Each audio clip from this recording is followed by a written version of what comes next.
Buenos días.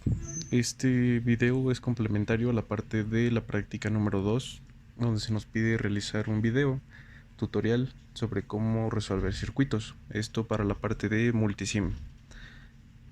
Entonces, primero hay que armar el circuito en multisim basándonos en el manual de práctica.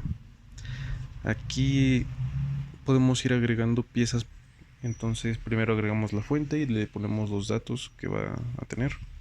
Agregamos resistencias, agregamos también para el circuito 1 pues los capacitores y las impedancias que se requieren. En este caso estamos agregando cargas o más bien impedancias en el que ya se ve cómo viene aplicada el tipo de carga, no sé si es un capacitor o si es un inductor. Entonces esto se ve en que ya tiene el A menos JB o el A más JB. El A más JB se refiere a un inductor y el A menos JB se refiere a un capacitor. Conectamos los componentes y después de esto les agregamos los valores que corresponden a los valores que teníamos en los bancos en el laboratorio. Luego vamos a agregar unos medidores de voltaje y vamos a simular y vamos a obtener resultados en los medidores.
Para esta parte ya agregamos los valores de las impedancias, también de las resistencias.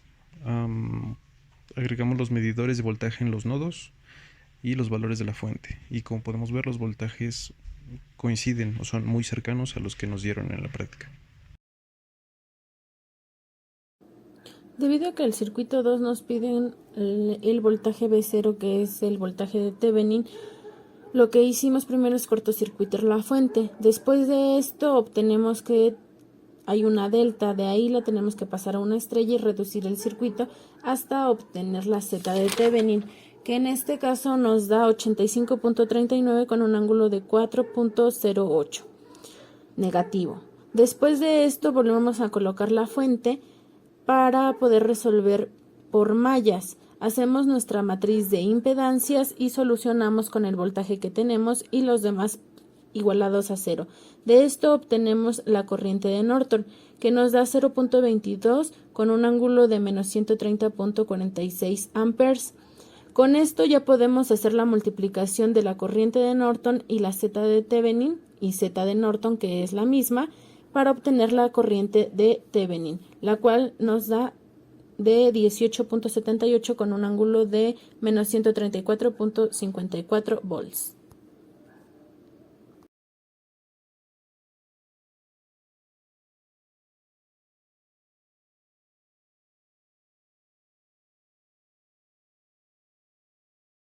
Bien, para esta parte del circuito ya terminamos de agregar los valores de las cargas, también ya terminamos de conectar y lo que nos falta es agregar unos medidores de voltaje para calcular la diferencia de voltaje en la resistencia 4. Y bueno, se los agregamos y vemos el valor, lo simulamos.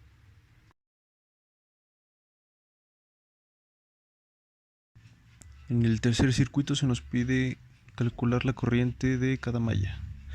Entonces el circuito se arma de forma muy similar. En este caso no tiene las mismas inclinaciones que en el diagrama de la guía, pero está conectado de la misma forma. Y se conectaron también medidores de corriente para medir la corriente de cada malla. Y ahí están, los resultados son muy cercanos a los que medimos.